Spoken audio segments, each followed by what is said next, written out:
안녕하세요. 김동섭입니다. 1월 10일 아침 시장 하도록 하겠습니다. 오늘 새벽에 끝난 미국 시장은 장 초반에는 급등세였고요. 장 후반으로 가면서 혼조세로 마감을 했습니다. 다우는 장 초반에 0.9%대 상승을 했었고요. 나스닥은 2.5% 정도까지 상승했던 걸로 제 기억합니다. 그랬다가 다우는 마이너스, 그 다음에 나스닥 0.63%인가 상승해서 마감을 했습니다. 시장에서는 이제 차익 매물이 장 후반으로 가면서 출회했다, 뭐 이런 식으로 시장 해석을 하고 있는 상황이다, 이렇게 보시면 될 것 같고요.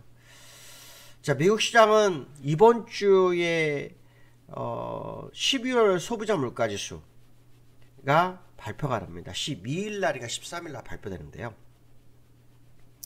지난 9월부터인가요? 소비자 물가지수가 계속 둔화되는 모습을 보였고, 지난달에는 7.1% 정도까지 내려오는 상황이 연출이 됐죠.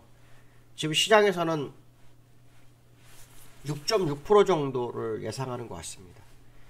예상치를 상회하느냐, 예상치를 하회하느냐, 뭐 이 싸움이 굉장히 중요한데요. 얼마 전에 어저께 그 임금 인상률 제가 한번 말씀드렸었는데, 임금 인상률이 시장 예상 0.4% 증가해서 실제로 0.3% 증가가 나오면서 미국 시장을 급등으로 이끌었었잖아요. 그 임금 상승률이 이번 CPI에 영향을 미쳤다라고 생각을 하는 것 같습니다. 그래서 이번 소비자 물가지수가 약간 낮게 나올 확률을 시장에서 보고 있는 상황이다, 이렇게 보시면 될 것 같고요. 메리 데일리 샌프란시스코 연은 총재의 발언이 좀 있었어요. 인플레이션을 낮추기 위해서 기준금리를 5% 이상으로 인상할 것을 기대한다라는 식으로 발언을 하면서 시장을 좀 압박하는 그런 모습이 좀 있었다, 이렇게 말씀드리고 싶고요. 이번 주에 중요한 것은 아까 그 12일날 발표되는 소비자 물가지수, 12일이나 13일 발표되는 소비자 물가지수 하나고요. 또 하나가 뭐냐면 기업 실적입니다. 기업 실적. 기업 실적이 이 웰스파고, 뱅크 오브 아메리카, JP모건 체이스, 시티그룹, 그 금융주들의 발표가 항상 제일 먼저 하거든요. 이 금융주들이 실적이 어떨지 봐야겠죠. 금리가 올랐기 때문에 뭐 예대 마진으로 따진다 하면은 실적이 더 좋아졌을 수도 있고요. 만약에 실적이 나빠졌다면 상당히 좀 부담이 되겠죠. 이런 부분도 보셔야 되는데요. 일단 시장은 장후반부터 나올 수 있는 실적과 소비자 물가지수의 관전 포인트를 가지면서 시장은 움직이고 있는 상황이다, 이런 해석을 해볼 수 있는데요. 미국이 지금 사실 골드만삭스라든가 뭐 아마존이라든가 지금 그 감원을 하고 있어요. 골드만삭스도 이제 수천 명을 정리해고하겠다, 이렇게 되고 있는 것은 경기가 좋지 않다, 뭐 이런 해석될 수 있는 거거든요.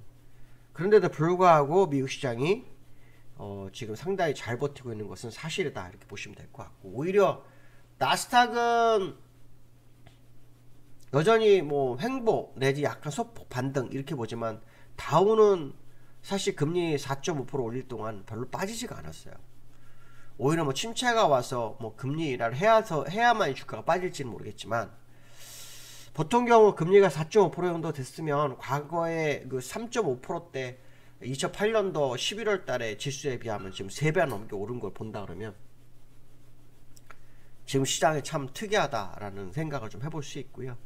시장에서 유동성이 계속 회수되고 있는 과정이에요. 유동성이 회수되고 있는데 이 유동성이 없는 시장이 주가를 자꾸 견뎌내는 게 참 특이하다라고 말씀 좀 드리고 싶고요. 좀 더 뭐 시장을 두고 봐야 되지 않을까, 뭐 이런 말씀 드리고 싶고요. 지금 보면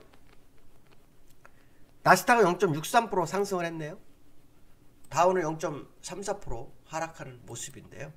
사실 오늘 미국 시장의 상승은요, 나스닥의 상승은 테슬라 영향이 컸죠. 테슬라가 5% 정도 올라오면서 주가를 끌어올리는 그런 상황이었고요. 그 미국 시장은 어저께 양봉을 세우면서 양운으로 진입하려다 올라섰단 말이죠. 특히 60일선 지지력을 보였는데,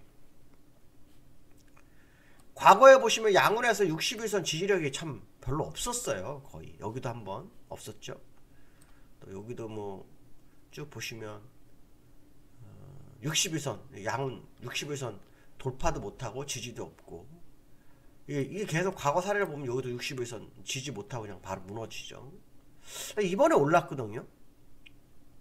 물론 시간이 하루 더 지나봐야 되겠죠. 왜냐하면 올랐다가 여기서 뭐 차익 매물 출현해서 밀렸다고 하지만 다시 양으로 진입하게 되면 지지 못할 수 있거든요. 그러니까 과거 사례를 보면 열에서 한 8번 이상이 거의 다 이 양운에서 60선 지지한 적이 거의 없었거든요. 그래서 어저께의 급등은 참 제가 좀 잘 모르겠던 부분이었습니다. 그래서 일단 양운으로 진입을 하는 그런 과정이었을 거다라고 생각을 하고 있는데, 오늘 밤 또 어떨지 한번 봐야겠죠. 다가오는 오늘 밤. 오늘 새벽에는 일단 하락해서 끝났기 때문에 오늘 밤 좀 보셔야 될 것 같고요.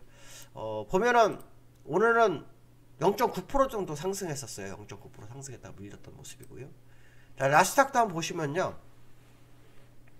전일 급등했다가 오늘도 거의 2.2% 정도 상승했습니다. 2.2%. 2.2% 정도 상승했다가 지금 쭉 밀려가지고 0.4% 정도까지 밀렸었죠. 그러다가 플러스 0.6% 정도 상승을 했는데요.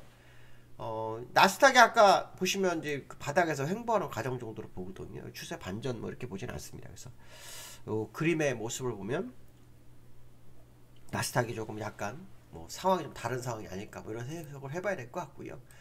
지금 테슬라 뭐 애플 얘기는 테슬라가 살려줬죠. 테슬라가 오늘 보시면 5.9% 올랐습니다. 이게 그 나스닥을 살렸다 이렇게 보시면 될 것 같습니다. 자, 두 번째로는요, 환율이 1250원 이탈 마감을 했어요. 1200원을 가느냐 뭐 이게 되게 중요한데요. 지난번에 고점이 1444원이었거든요 1444원이었는데 200원이 내렸습니다. 200원 내렸는데 걸린 시간 딱 2달 걸렸네요. 2달. 10월 25일날 내려오기 시작했죠. 그러니까 11월 12월 그러니까 2달 조금 더 됐네요. 그렇죠? 그때 찍고 지금 내려왔는데 2달 만에 200원이 내렸습니다. 그러니까 엄청 많이 내려온 거죠.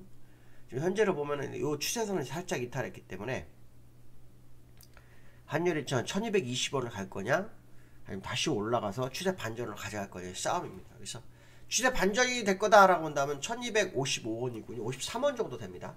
53원 정도 됩니다. 어저께 55원이었고 오늘 53원 정도 됩니다. 그래서 53원이냐 아니면 1220원으로 가느냐, 거기에 시장의 주요 관전 포인트가 있는 상황이다 이렇게 보시면 될 것 같고요.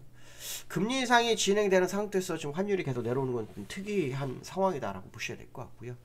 우리나라 금통이 있죠. 금요일날 금리 인상 0.25% 정도 상승 가능성이 있기 때문에 그 부분도 또 시장에 어떻게 반영되는지 봐야겠죠. 그래서 그런 부분 보셔야 될 것 같고요. 아마 그것 때문에 뭐 내려오나 싶기도 하는데, 미국이 또 금리 인상을 하게 되면 또 달라지죠. 미국도 0.25% 금리 인상을 예상하고 있는 상황이라서 이래나 저래나 좀 쉽지 않은 국면에 있는 거 아닌가 이렇게 봐야 될 것 같고요.